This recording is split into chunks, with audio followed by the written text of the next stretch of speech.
बक्सर में जनसंवाद यात्रा के दौरान तेजस्वी यादव ने एक बयान क्या दिया, हंगामा मच गया। देखिए, तेजस्वी यादव ने कहा कि जो इंडी गठबंधन था वह बस लोकसभा चुनाव के लिए ही सीमित था। बिहार विधानसभा चुनाव में इसका जो है कोई वास्ता नहीं है। बिहार विधानसभा चुनाव में कहीं ना कहीं तेजस्वी यादव का जो संकेत था कि आरजेडी जो है वह अकेले चुनाव लड़ सकती है, कांग्रेस को तवज्जो नहीं देगी। देखिए, उसके बाद कांग्रेस के तमाम नेताओं की प्रतिक्रिया आनी शुरू हो जाती है। शकील अहमद की प्रतिक्रिया आती है कि हम लोगों को कम ना आका जाए, हम लोगों ने लोकसभा में अच्छा प्रदर्शन किया है। तो वहीं पर कई नेता, नीरज कुमार आपको कह लें जदयू के प्रवक्ता हैं, उन्होंने कहा कि नीतीश कुमार के हटने के बाद ही जो है इंडिया गठबंधन खत्म हो गई थी। देखिए, बयानबाजियों का दौर शुरू है। कांग्रेस दिल्ली में भी जो है वह आम आदमी पार्टी से अलग हो गई है, अलग अलग दोनों चुनाव लड़ रहे हैं।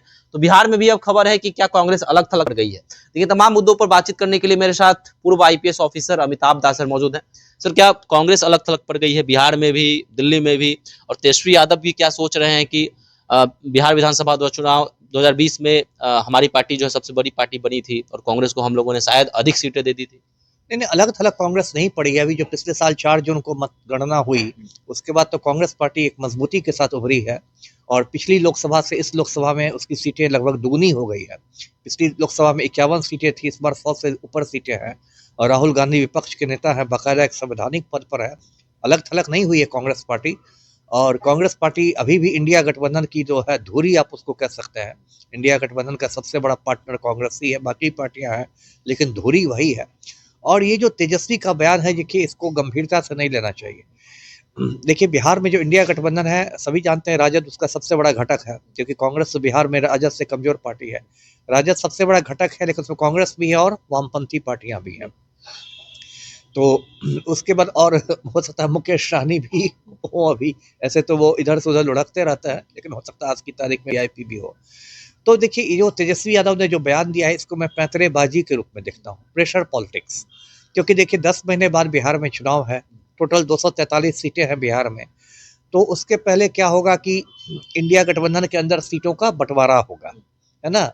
तो नेचुरल है कि कोई सीटों का बंटवारा होगा तो हर पार्टी चाहेगी कि मुझे ज़्यादा से ज़्यादा मिले, है ना। राजद, और राजद की क्या भूमिका रहेगी? राजद चूंकि बड़ा भाई है इंडिया गठबंधन में, राजद चाहेगा कि भाई बहुत सारी सीटें हम ही ले लें, उसका बस चले तो 200 सीटों पर हम ही लड़ दें, बाकी 43 सीटों में खुदरा खुदरी में सबको निपटा दें।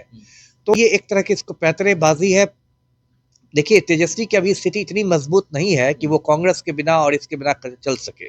अभी जो 4 में उपचुनाव हुए थे, उसमें देखिए तेजस्वी की कितनी दुर्गति हो गई।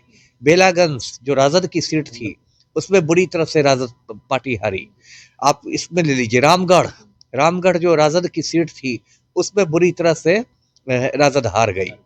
तो तेजस्वी के इतनी अभी मतलब मजबूत नहीं हुए हैं कि वो सबको, कांग्रेस को हटा के, वाम को हटा के एकदम एकला चलोड़े कर दे, वो नहीं है। ये देखिए पैतरेबाजी है, इसको प्रेशर पॉलिटिक्स का है कि मतलब जैसे कांग्रेस दबाव में आ जाए, कांग्रेस कहे कि अच्छा अच्छा हम कम ही सीट पर राजी हो जाएंगे, इतना नहीं नाराज होइए। ये नहीं है। देखिए, एक बार फोन आएगा राहुल गांधी का, उसी में तेजस्वी सीधा हो जाएंगे।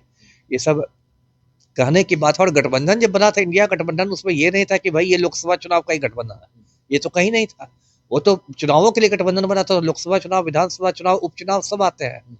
ये तो तेजस्वी की नई थ्योरी है। यदि लोकसभा चुनाव का ही गठबंधन था तो अभी जो 4 उपचुनाव जो हुए विधानसभा के, उसमें वो गठबंधन क्यों लड़ा? उसमें तो कहीं, उसमें तो इंडिया गठबंधन था ना। बेलागंज से कांग्रेस ने उम्मीदवार देना दिया, राजद के खिलाफ रामगढ़ में कांग्रेस ने उम्मीदवार देना दिया। तो यदि तो तेजस्वी की तो अपनी बातें ही ना ये हो रही है, विरोधाभास है। यदि लोकसभा तक ही आपका गठबंधन था तो फिर विधानसभा उपचुनाव में आपको तोड़ देना चाहिए था।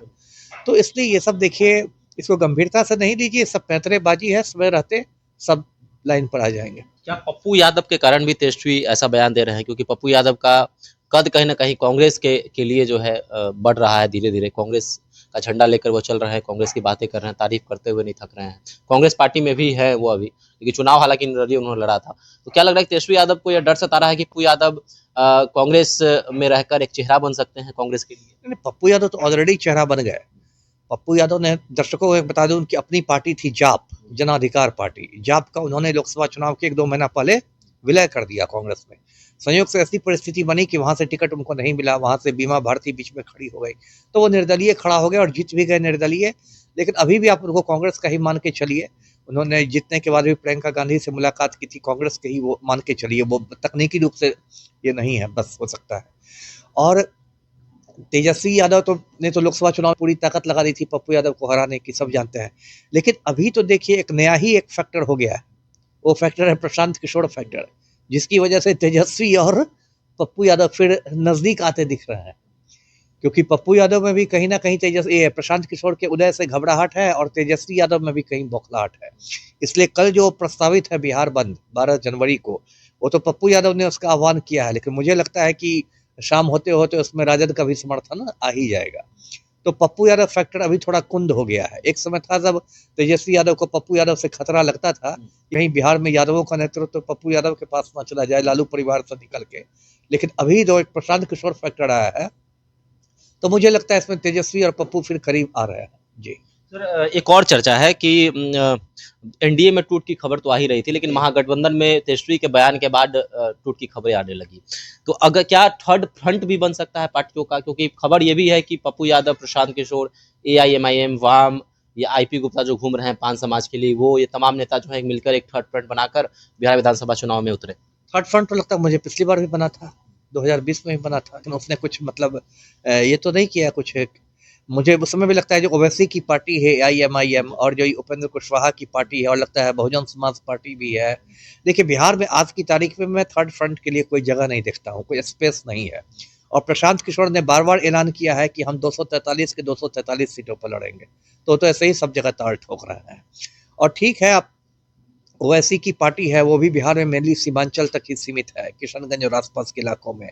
और हो सकता है जो उपेंद्र कुशवाहा की के जो राष्ट्रीय लोक मोर्चा है या बसपा है, लेकिन ये सब जो है ना बिहार की राजनीति में हाशिए के खिलाड़ी है। यदि थर्ड फ्रंट बना भी लेते हैं, उसमें तो आपको एक RCPC की पार्टी को क्यों छोड़े, आशा आशा आप है ना, आशा भी एक है, आप सबकी आवाज, तो उसको क्यों छोड़े, वो भी थर्ड फ्रंट में आ जाएंगे। RCPC ही को एकदम मुख्यमंत्री का चेहरा घोषित कर दिया जाएगा। लेकिन ये सब बिहार में हाशिए के खिलाड़ी हैं और मुझे इनका कोई भविष्य नहीं दिखाई देता। अंतिम प्रश्न होगा सर, चिराग पासवान के लिए कितना चिंता का विषय है?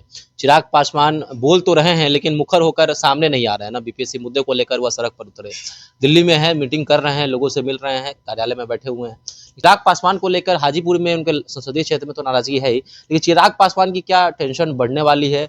जिस तरह से नीतीश कुमार ने क्लियर कर दिया कि हम एनडीए में ही रहेंगे। बढ़ने वाली तो है ही। देखिए चिराग पासवान, एक तो अभी जो इतना बड़ा BPSC का आंदोलन है वो 1 महीने से बिहार में चल रहा है, जो बेसिकली युवाओं का आंदोलन है। और चिराग पासवान इतने डायलॉग मारते थे, बिहार फर्स्ट, बिहारी फर्स्ट, तो उसमें तो वो बिल्कुल कहीं नहीं दिखाई दिए। वो तो अमेरिका में नया साल मना रहे थे, एक बार भी नहीं दिखाई दिए। अब जब उनको कहा कि यहाँ से फोन गया होगा कि भाई लौटिए भाई, बहुत बुरी हालत है, प्रशांत किशोर सब ताली लूट रहे हैं, तब वो आए और गवर्नर के पास जाके उन्होंने कुछ ज्ञापन वगैरह दिया है, जिसको खाना पूरी ही माना जा सकता है। आप तो कहीं बच्चों से मिलने भी नहीं गए। तो एक तरह से चिराग पासवान से युवाओं का मुझे मोह भंग होते दिख रहा है। जिस तरह से BPSC आंदोलन पर उनकी चुप्पी रही, और उससे लग रहा है कि पब्लिक का उनसे, खास कर युवा वर्ग का मोह भंग हुआ हो। और 2020 में उन्होंने अकेले लड़के नीतीश को बहुत नुकसान पहुंचाया था, तो इस बार तो वो भी नीतीश के साथ ही एनडीए में है, नीतीश बाबू भी एनडीए में है। एनडीए में रहेंगे तो उतनी सीटें भी नहीं चिराग पासवान को आएगी। उधर जो उनके चचा जी हैं पशुपति कुमार पारस, वो भी खार खाए हुए हैं, क्योंकि उनको तो कहीं का नहीं छोड़ा भतीजा ने। तो हो सकता है पशुपति कुमार पारस भी किसी पार्टी में घुसकर, कुछ राजद या किसी में घुसकर कुछ गुल खिला दें, पासवानों का भी वोट काट लें। तो अभी तो चिराग पासवान के लिए टेंशन का समय है ही। चलिए, तो 2025 बिहार विधानसभा चुनाव के अब 10 महीने से भी कम के वक्त बचे हुए हैं और तमाम पार्टियां जो हैं अपनी रणनीति बनाना शुरू कर चुकी हैं। कई तरह की चर्चाएं हैं, तेजस्वी यादव का बयान चर्चा का विषय बना हुआ है। वहीं एनडीए को लेकर अब जो है ब्रेक लग गया है। नीतीश कुमार प्रगति यात्रा के दौरान कहते हैं कि अब हम एनडीए में ही रहेंगे, लेकिन नीतीश कुमार की बातों पर कितना भरोसा किया जाए, ये भी चर्चा है। तो आपको क्या लगता है, बिहार में 2025 बिहार विधानसभा चुनाव में कितनी पार्टियां, क्या थर्ड फ्रंट बनेगा, या फिर चिराग पासवान के लिए कितना चिंता का विषय 2025 बिहार विधानसभा चुनाव है? आप भी हमारे साथ कमेंट बॉक्स में अपनी राय रख सकते हैं। धन्यवाद।